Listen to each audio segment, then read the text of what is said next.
Mga bar owners sa pulon sang Iloilo City Police Office may kangtanan sa pagkakumpiskar sa suspected shabu sa isa ka bar bouncer. Si Kim Salinas nakatuto.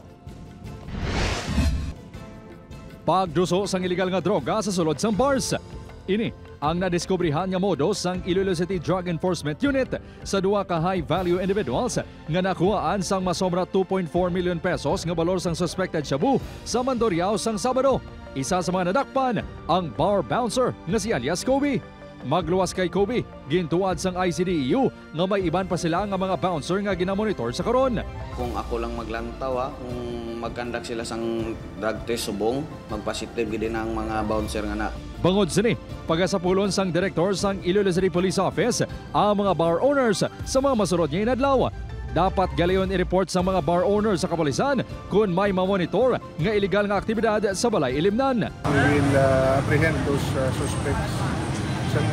Tinawo pa nila na we should be concerned sa mga customers na ginapaligaan. Handa man kasuhan sang kapulisan ang mga tagiyasang bars kung mapamatunan nga sila mismo ang nagatolerar sang illegal drug activities sa ila establishmento. Bars, we might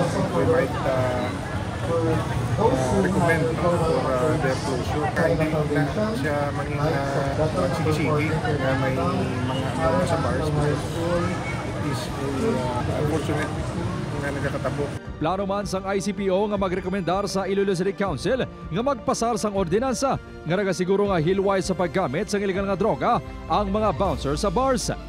Sang nagligad nga semana, nagpirma na sang executive order si Iloilo City Mayor Jerry Treñas nga nagamando sa pagsiguro nga may negative drug test ang mga security guards nga assigned sa syudad.